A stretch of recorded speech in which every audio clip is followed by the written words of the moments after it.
Hello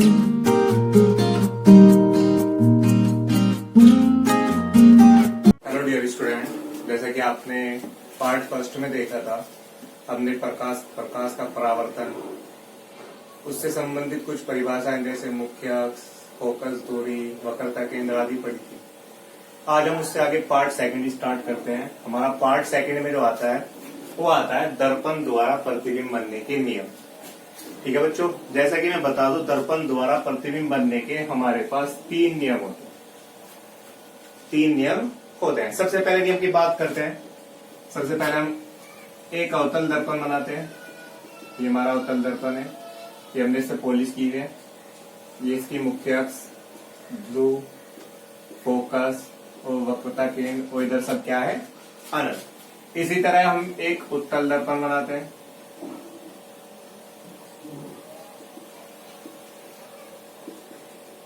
यहाँ इसका ध्रुव, focus, वक्रता केंद्र और इधर सब क्या है बच्चों, अनंत है। सबसे पहला नियम क्या होता है? सबसे पहले नियम की हम बात करते हैं तो जब भी कोई प्रकाश किरण मुख्य अक्ष के समांतर आती है, ये हमारी मुख्य अक्ष है बच्चों, जब भी कोई प्रकाश किरण मुख्य अक्ष के समांतर आती है तो वह हमेशा मुख्य फोकस से गुजरती है। कहां से गुजरती है बच्चों? हमेशा मुख्य फोकस से गुजरती है अवतल दर्पण में। जबकि उत्तल दर्पण में ये कोई प्रकाश किरण आ रही है मुख्य अक्ष से समांतर, टकराई, टकराने के बाद परावर्तित हो गई, यह मुख्य फोकस पर मिलती हुई प्रतीत होती है। ये बच्चों मुख्य फोकस पर मिलती हुई प्रतीत होती है। तो सबसे पहला नियम क्या था? जब भी कोई प्रकाश किरण मुख्य अक्ष से समांतर आएगी, या तो मुख्य फोकस से गुजरेगी या मुख्य फोकस पर मिलती हुई प्रतीत होती है। ठीक है बच्चों, अब हम बात करते हैं नंबर 2, दूसरे नियम की बात करते हैं। सबसे पहले ये हमारा उत्तल दर्पण है। इसी तरह में एक उत्तल दर्पण बना लेते हैं। ये ध्रुव, फोकस, वक्रता केंद्र, ध्रुव, फोकस, वक्रता केंद्र। अब बच्चों हम प्रकाश किरण मुख्य फोकस से गुजार रहे हैं। ये कोई प्रकाश किरण है जो कहां से गुजर रही है? मुख्य फोकस से गुजर रही है। ठीक है बच्चों, कहां टकराई? दर्पण पर, और टकराने के बाद मुख्य अक्ष के समांतर हो जाती है। तो जब भी कोई प्रकाश किरण मुख्य फोकस से गुजरती है तो दर्पण से टकराने के बाद मुख्य अक्ष के समांतर हो जाती है। इसी तरह इसमें हमारा कोई प्रकाश किरण है जो मुख्य फोकस से निकलती हुई प्रतीत हो रही है। कहां से निकलती हुई प्रतीत हो रही है? मुख्य फोकस। कहां टकराई? दर्पण के परावर्तक पृष्ठ पर, और टकराने के बाद मुख्य अक्ष के समांतर हो जाती है। तो बच्चों बिल्कुल इसका अपोजिट है। जैसे कि पहले में क्या था? जब भी प्रकाश किरण मुख्य अक्ष के समांतर आ रही है तो कहां से गुजरती है? फोकस से। और ये प्रकाश किरण फोकस से गुजर रही है तो टकराने के बाद मुख्य अक्ष से क्या हो जाती है? समांतर हो जाती है। ठीक है बच्चों, अब इसका लास्ट और हम नंबर 3 की बात करते हैं। नंबर 3 में क्या है? जैसे कि हमने कोई अवतल दर्पण बनाया है, ये हमने इस पे यहाँ पॉलिश की है, ये इसका मुख्य अक्ष, फोकस, वक्रता केंद्र और इधर सब क्या है? इनफाइनाइट। इसी तरह ये उत्तल दर्पण अगर हम बना लें, ये इसका ध्रुव, फोकस, वक्रता केंद्र और इधर सब क्या है बच्चों? इनफाइनाइट। अगर हम बात करें, जब भी कोई प्रकाश किरण वक्रता केंद्र से गुजरेगी, किससे गुजरेगी बच्चों? वक्रता केंद्र से। कहां टकराई? परावर्तक पृष्ठ पर, तो टकराने के बाद वापस उसी दिशा में लौट जाती है। अगर हम इसी तरह नीचे से लें, ये भी कहां से गुजर रही है? वक्रता केंद्र से, टकराई और टकराने के बाद वापस उसी दिशा में लौट जाती है। अर्थात जब भी कोई प्रकाश किरण वक्रता केंद्र से गुजरेगी तो टकराने के बाद वापस उसी दिशा में लौट जाती है। इसी तरह हम बात करते हैं उत्तल दर्पण की। देखो, हमें ऐसा लग रहा है कोई प्रकाश किरण है जो वक्रता केंद्र से निकलती हुई प्रतीत हो रही है। कहां टकराई? परावर्तक पृष्ठ पर, और टकराने के बाद वापस उसी दिशा में लौट जाती है। तो ये बच्चे प्रतिबिंब बनने के 3 नियम थे। पहला नियम क्या है? जब भी कोई प्रकाश किरण मुख्य अक्ष से समांतर जाएगी तो मुख्य फोकस से गुजरती है। या मुख्य अक्ष के समांतर आएगी तो फोकस पर मिलती हुई प्रतीत होती है। नंबर 2 नियम क्या है, जब भी प्रकाश किरण फोकस से गुजरेगी तो वक्रता मुख्य अक्ष के समांतर हो जाती है। जबकि तीसरा नियम क्या है, जब भी कोई प्रकाश किरण वक्रता केंद्र से गुजरती है तो टकराने के बाद वापस उसी दिशा में लौट जाती है। ठीक है बच्चों।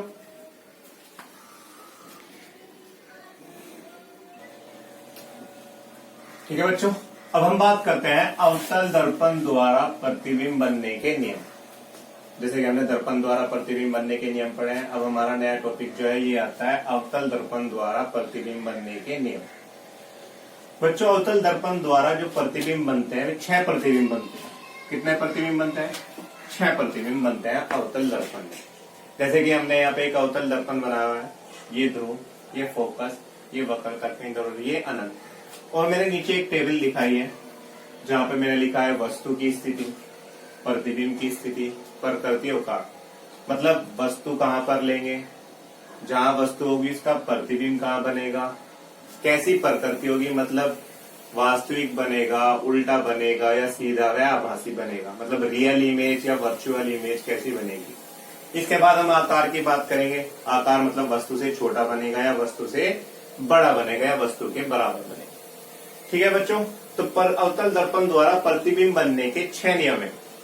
सबसे पहली बात करो, हम वस्तु कहाँ लेते हैं। सबसे पहले बच्चों हम वस्तु लेंगे अनंत पर, नंबर 1। सबसे पहले वस्तु कहाँ लेंगे? अनंत पर। इसके बाद बच्चों हम वस्तु को इस ओर खिसकाते ले जाएंगे, अर्थात दर्पण की ओर खिसकाते हुए ले जाएंगे। ठीक है बच्चों, तो सबसे पहले वस्तु कहाँ लेंगे? अनंत पर। अब अनंत व वक्रता केंद्र के बीच। नंबर 3 वक्रता केंद्र पर। नंबर 4 वक्रता केंद्र व फोकस के बीच। नंबर 5 फोकस पर। और नंबर 6 फोकस व ध्रुव के बीच या फोकस व दर्पण या परावर्तक पृष्ठ के बीच भी बोल सकते हैं। ठीक है बच्चों, तो हमने देखा है सबसे पहले वस्तु हमारी कहाँ है? अनंत पर। दूसरी कहाँ है? अनंत व सी के बीच में, वक्रता केंद्र के बीच में। तीसरी कहाँ पर है हमारी? वक्रता केंद्र पर। चौथी हमारी कहाँ है? वक्रता केंद्र व फोकस के बीच में। पांचवी कहाँ है हमारी? फोकस पर। नंबर 6 कहाँ है? फोकस व ध्रुव या दर्पण के बीच भी बोल सकते हैं। ठीक है बच्चों, ये तो थी हमारी स्थिति कि हम स्थिति मतलब वस्तु कहाँ लेते हैं। ठीक है बच्चों, इसके बाद हम करेंगे प्रतिबिंब, मतलब प्रतिबिंब कहाँ बनेगा। सबसे पहले अगर हम बात करते हैं जब वस्तु अनंत पर है, जब वस्तु कहाँ पर है? अनंत पर। जब भी वस्तु अनंत पर स्थित होगी तो इमेज उसकी फोकस पर बनेगी, अर्थात जो प्रतिबिंब है वो किस पर बनेगा? फोकस पर। ठीक है बच्चों, बस जैसे जैसे हम वस्तु को दर्पण की ओर चले थे इसी तरह प्रतिबिंब हमारा अनंत की ओर खिसकता हुआ चलेगा। तो इसके बाद हमारा प्रतिबिंब कहाँ बनेगा? सी व एफ के बीच। मतलब जब वस्तु अनंत व सी के बीच होगी तो प्रतिबिंब हमारा सी व एफ के बीच बनेगा। अब वस्तु हमारी सी पर आई तो प्रतिबिंब भी हमारा कहाँ जाएगा? सी पर। अब वस्तु हमारी सी व एफ के बीच आई तो प्रतिबिंब आ जाएगा हमारा अनंत व सी के बीच। वस्तु हमारी फोकस पाई तो प्रतिबिंब हमारा आ जाएगा अनंत पर। और नंबर 6 कहाँ बचा है? फोकस है दर्पण के बीच, और इधर तो अनंत हो गया, इनफाइनाइट से तो आगे कुछ होता ही नहीं। तो जो नंबर 6 है वो बनेगा हमारा दर्पण के पीछे। कहाँ बनेगा बच्चों? दर्पण के पीछे। ठीक है, तो सबसे पहला वस्तु प्रतिबिंब कहाँ बना हमारा? फोकस पर। दूसरा सी व एफ के बीच में। तीसरा सी पर। चौथा सी व अनंत के बीच में। नंबर 5 अनंत पर। और नंबर 6 कहाँ बनता है बच्चों? हमारा दर्पण के पीछे बनेगा। जो इमेज फॉर्मेशन होगी वो कहाँ बनेगी? हमारी दर्पण के पीछे बनेगी। अगर हम बात करते हैं शुरू के 5 प्रतिबिंब की, ठीक है बच्चों, अगर हम प्रकृति की बात करते हैं, जो शुरू के 5 है, स्टार्टिंग के फर्स्ट है, ये बनेंगे हमारे वास्तविक व उल्टे। कैसे बनेंगे बच्चों? वास्तविक व उल्टे बनेंगे, मतलब रियल इमेज बनेगी इनकी। ठीक है। जबकि हम बात करते हैं लास्ट वाले की, लास्ट वाला बनेगा हमारा सीधा व आभासी। कैसा बनेगा बच्चों? सीधा व आभासी प्रतिबिंब बनेगा। अगर अब हम आते हैं किस पर बच्चों? आकार की। अगर हम आकार की बात करते हैं तो शुरू के दो होंगे वो वस्तु से छोटे होंगे। शुरू के दो वस्तु से क्या होंगे भाई बच्चों? छोटे होंगे। जबकि तीसरा वस्तु के प्रतिबिंब कहाँ है? वस्तु कहाँ है? सी पर है। प्रतिबिंब भी कहाँ बन रहा है? सी पर। अर्थात सी बराबर किसके? सी के। तो ये आकार में बराबर होंगे, ठीक है बच्चों। जबकि ये सब वस्तु से बड़े बनेंगे। ये सब वस्तु से कैसे बनेंगे? बड़े बनेंगे, ठीक है बच्चों। तो हम अगर अवतल दर्पण की बात करते हैं तो 6 इमेज बनते हैं। 6 इमेज कैसे कैसे? नंबर 1 अनंत पर वस्तु लेंगे, फिर अनंत और वक्रता केंद्र मतलब खिसकाते हुए चलेंगे। तीसरा वक्रता केंद्र पर, फिर वक्रता केंद्र और फोकस के बीच, फिर फोकस पर, और नंबर 6 का बनेगा हमारा फोकस और ध्रुव के बीच। अगर हम बात करें प्रतिबिंब की स्थिति, पहली अनंत पर और इधर को खिसकाते जाएंगे, दूसरी सी वैक के बीच, तीसरी वक्रता केंद्र पर, चौथी सी और अनंत के बीच, पांचवी अनंत। ठीक है बच्चों, हम इस टेबल से समझ सकते हैं और इस फिगर द्वारा भी हम निकाल सकते हैं। ठीक है, अब हम बच्चों इनके इमेज बनाएंगे। 6 इमेज है, हम 6 इमेज बनाएंगे। ठीक है बच्चों, ठीक है बच्चों। अब हम यहाँ पर बनाते हैं अवतल दर्पण द्वारा प्रतिबिंब। जैसे कि हमने पहले अभी पढ़ा है कि भाई बच्चों वस्तु कहाँ लेंगे, प्रतिबिंब कहाँ बनता है। हाँ, तो मैंने तुम्हें टेबल के द्वारा समझाया था। अब मैं तुम्हें प्रतिबिंब बनाकर दिखाता हूँ, प्रतिबिंब कैसे कैसे कहाँ बनते हैं। ठीक है बच्चों, तो मैंने बताया था अवतल दर्पण द्वारा प्रतिबिंब कितने बनते हैं? 6 प्रतिबिंब बनते हैं।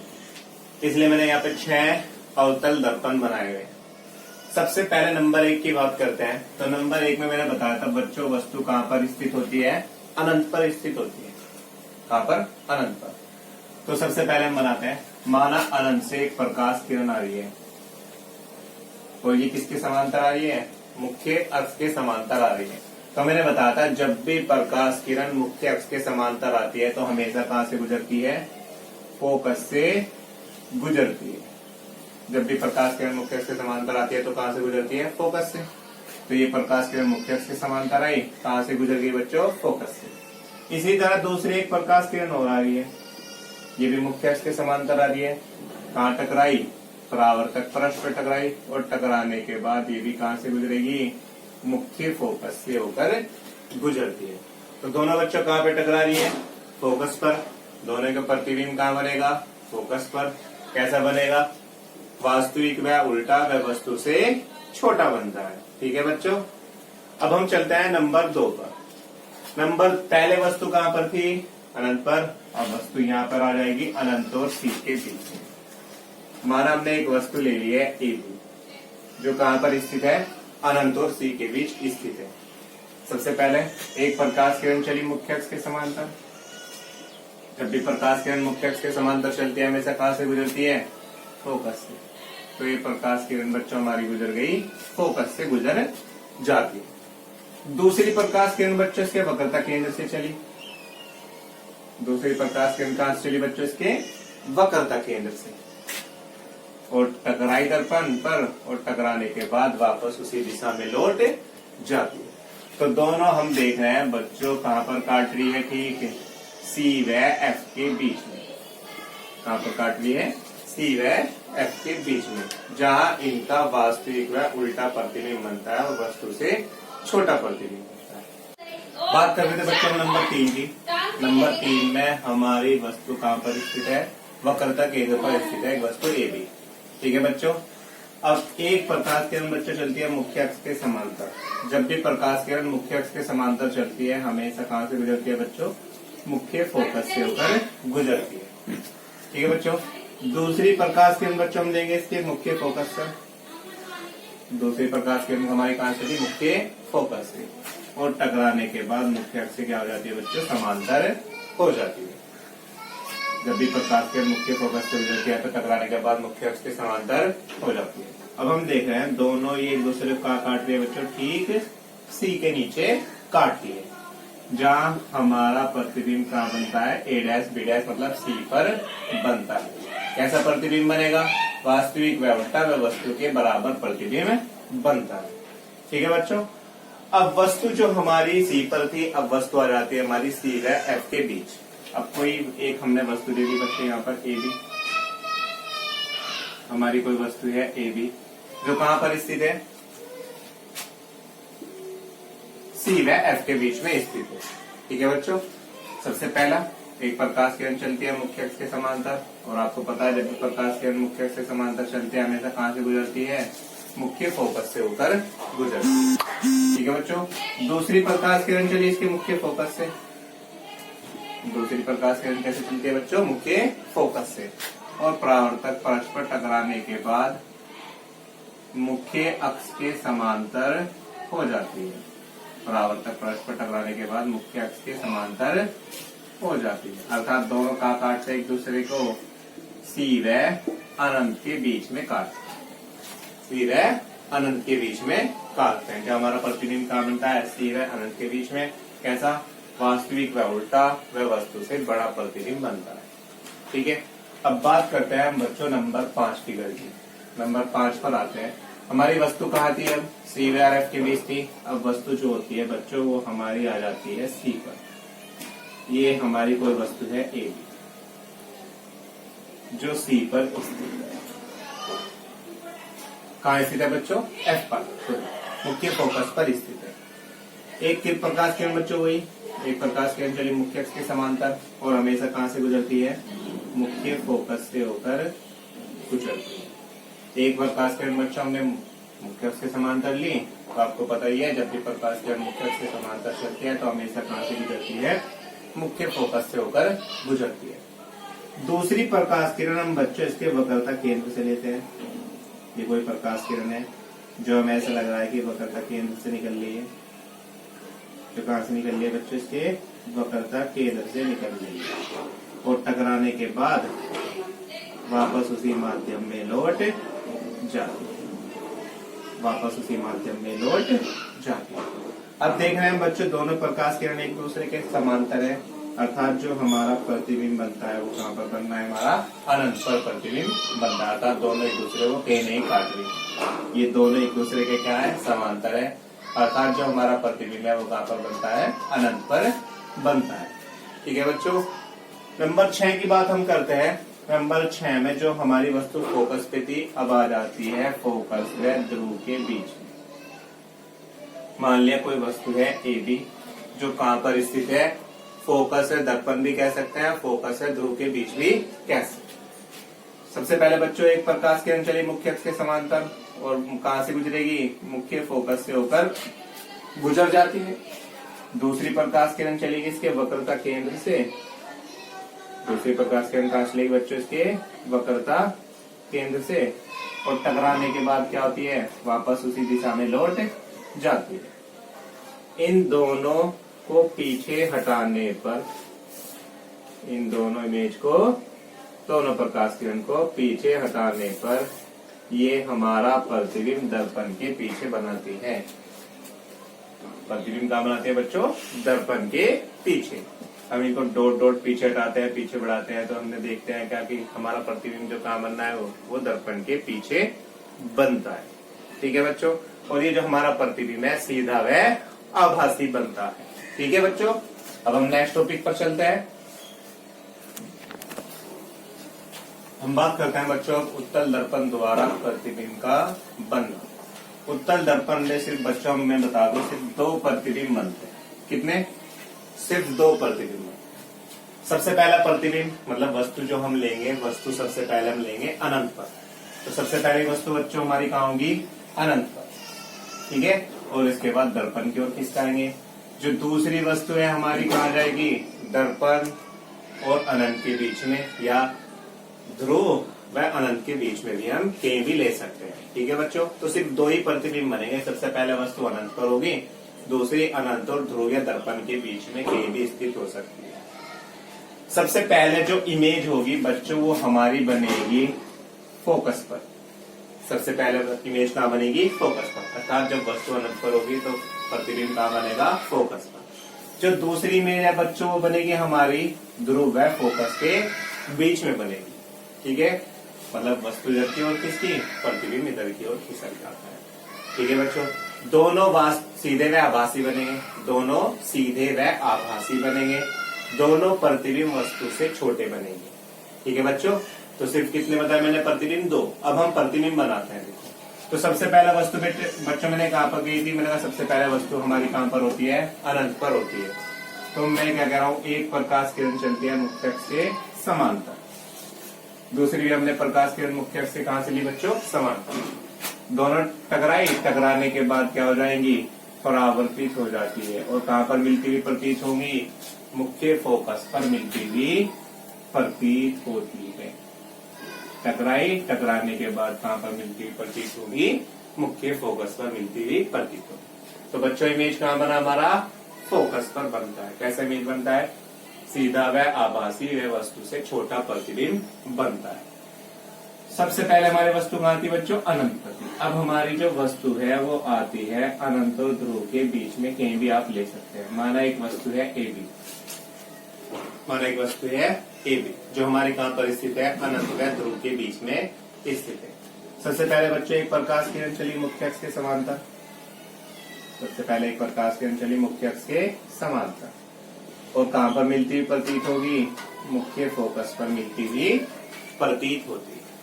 दूसरी प्रकाश किरण चली बच्चों इसके वक्रता केंद्र से, और टकराई, और टकराने के बाद वापस लौट जाती, टकराई, टकराने के बाद वापस उसी दिशा में लौट जाती।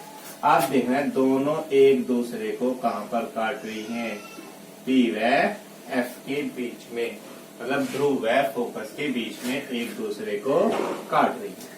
जहाँ इनका प्रतिबिंब कैसा बनता है, सीधा व आभासी व वस्तु से छोटा बनता है। ठीक है बच्चों, ये हमारी दो इमेज थी। सबसे पहले वस्तु अनंत पर स्थित थी, जब वस्तु अनंत पर थी तो प्रतिबिंब कहाँ बन रहा था, फोकस पर बन रहा था।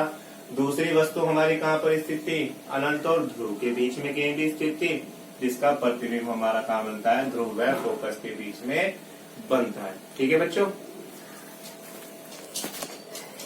इसके बाद हम बात करते हैं बच्चों चिन्ह परिपाटी ज्योमेट्री साइन। ठीक है बच्चों, इसकी बात करते हैं ज्योमेट्री साइन की। इससे पहले हम कुछ थोड़ा सा समझ लेते हैं। जैसे हम कुछ मैंने यहाँ पे लिखा हुआ है, वस्तु की दूरी हम किससे प्रदर्शित कर रहे हैं, यू से। प्रतिबिंब की दूरी किससे प्रदर्शित कर रहे हैं, वी से। फोकस दूरी आपको बताया था पहले, एफ से। वक्रता त्रिज्या आर। वस्तु की दूरी क्या होती है बच्चों, जैसे कि हमने एक अवतल दर्पण बनाया हुआ है, यहाँ पे कोई वस्तु है हमारी ए बी, कहाँ पर रखी हुई है, अनंत और सी के बीच। और ये हमारी इमेज बननी है कहाँ पर, सी व एफ के बीच, ए डैश बी डैश पर, सी व एफ के बीच में। तो मैं बता दूं बच्चों, हमेशा सभी दूरियां हमारी ध्रुव से नापी जाती है। कहाँ से नापी जाती है, हमारी ध्रुव से नापी जाती है। जैसे हमारी वस्तु है ए बी, तो ए से और पी तक की दूरी को हम कहेंगे वस्तु की दूरी यू। किससे प्रदर्शित करेंगे, यू से। मतलब हम जो भी वस्तु है, जहां भी वस्तु रखी है, उसकी ध्रुव से दूरी क्या होगी, हमारी वस्तु की दूरी होगी। जैसे यहाँ पर वस्तु रखी है अभी, यहाँ से और ध्रुव के बीच तक की दूरी क्या होगी, हमारी वस्तु की दूरी होगी। इसी तरह ए डैश बी डैश पर हमारा प्रतिबिंब बनना है। ए डैश बी डैश से ध्रुव के बीच की दूरी को हम कहेंगे प्रतिबिंब की दूरी। कौन सी दूरी कहेंगे बच्चों, हम प्रतिबिंब की दूरी कहेंगे, जिसे हम किससे प्रदर्शित करते हैं, प्रतिबिंब की दूरी को वी से प्रदर्शित करते हैं। और फोकस दूरी तो आपको पता ही है बच्चों, मुख्य फोकस से ध्रुव के बीच की दूरी को क्या कहते हैं, फोकस दूरी कहते हैं। इसी तरह वक्रता त्रिज्या क्या होती है आपकी, वक्रता केंद्र से ध्रुव के बीच की दूरी को हम क्या कहते हैं, वक्रता त्रिज्या कहते हैं। ठीक है बच्चों, तो चिन्ह परिपाटी समझने से पहले हमने क्या समझा है, वस्तु की दूरी u क्या होती है, मतलब ध्रुव से जो भी दूरी है हमेशा हम ध्रुव से नापते हैं। दूसरी क्या आती है हमारी, प्रतिबिंब की दूरी, जहां पर हमारा प्रतिबिंब बनता है, ध्रुव तक की दूरी को हम क्या कहेंगे, प्रतिबिंब की दूरी। ये हमारी फोकस दूरी, और ये क्या है, हमारी वक्रता त्रिज्या है। तो हम बात करते हैं बच्चों चिन्ह परिपाटी।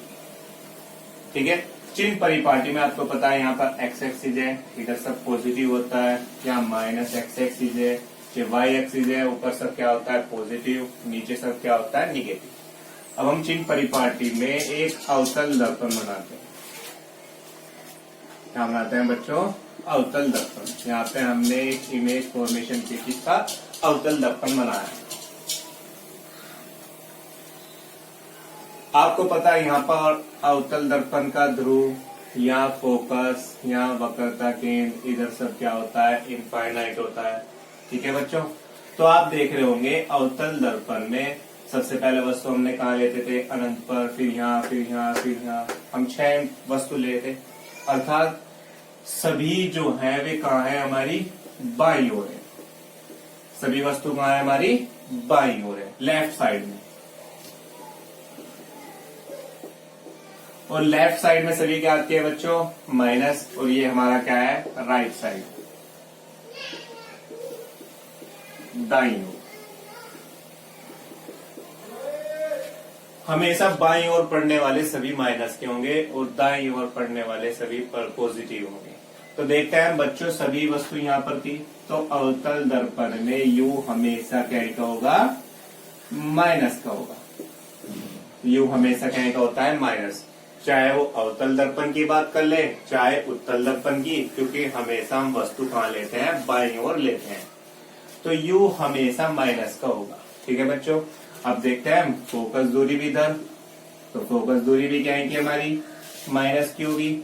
वक्रता त्रिज्या भी इधर, तो वक्रता त्रिज्या भी क्या की होगी बच्चों हमारी माइनस की होगी। बात करते हैं हम v की, मतलब प्रतिबिंब की दूरी की। हमने देखा था बच्चों 5 प्रतिबिंब इधर बनते हैं, जबकि छठा प्रतिबिंब हमारा कहाँ बन रहा था दर्पण के पीछे। तो अगर हमारा v का मान, अगर ये 5 में से कोई एक आता है तो 5 कैसे होंगे v माइनस होंगे। मतलब जब भी प्रतिबिंब हमारा वास्तविक व उल्टा बनना है, जब भी प्रतिबिंब हमारा कैसा बनना है वास्तविक व उल्टा, तो v हमेशा कहीं का होगा माइनस का होगा। अगर प्रतिबिंब हमारा कैसा बनना है भाई सीधा व आभासी बनना है। कैसा बनना है बच्चों सीधा व आभासी, तो v हमारा पॉजिटिव होगा। ठीक है, तो इस बात पर ध्यान रखना, अगर किसी न्यूमेरिकल में किसी क्वेश्चन में उसने v का मान वास्तविक व उल्टा दिया हुआ है तो वहां पर हमको v माइनस रखेंगे। अगर वो किसी न्यूमेरिकल में सीधा व आभासी बोल रहा है तो v का मान बच्चों कैसा होगा पॉजिटिव होगा।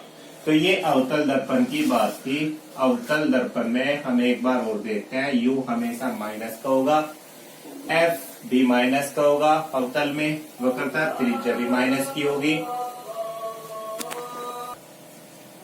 v कैसा है बच्चों हमारा, अगर माइनस का है तो कैसा वास्तविक व उल्टा, और v अगर प्लस का है तो कैसा बनेगा हमारा प्रतिबिंब सीधा व आभासी। ठीक है बच्चों, अगर सीधा व आभासी है तो v पॉजिटिव होगा, वास्तविक व उल्टा है तो v क्या का होगा माइनस का होता है। ठीक है, ये तो थी हमारी अवतल दर्पण की बात। अब हम बात करते हैं बच्चों उत्तल दर्पण में। किसमें बात करते हैं उत्तल दर्पण में। यहाँ पर हमने कोई उत्तल दर्पण बनाया है, यहाँ इसका ध्रुव, ये फोकस, ये वक्रता केंद्र। ठीक है बच्चों, जैसा कि मैंने तुम्हें बताया था कि हमेशा जो वस्तु है हमारी कहाँ ली जाती है बाईं ओर। मैंने बताया था ना आपको कि सबसे पहले उत्तल में सिर्फ 2 इमेज बनी थी, एक वस्तु अनंत पे थी, एक अनंत और ध्रुव के बीच में कहीं थी, तो दोनों बाईं ओर थी। तो अगर हम उत्तल दर्पण की बात करते हैं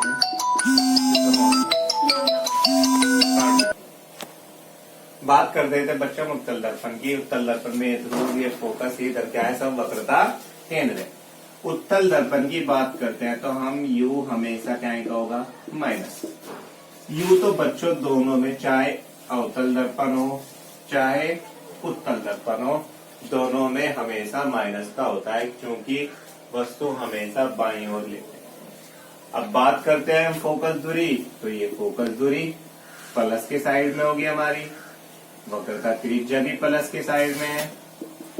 और आपको पता था पहली इमेज हमारी कहाँ बनी थी फोकस पर, दूसरी इमेज हमारी कहाँ बनी थी ध्रुव है फोकस के बीच, तो दोनों बच्चों मतलब v हमारा क्या होगा प्लस का होगा। तो हम बात कर रहे हैं उत्तल दर्पण की। उत्तल दर्पण में सिर्फ u माइनस का होगा, बाकी सभी कैसे होंगे बच्चों प्लस के होते हैं। ठीक है बच्चों।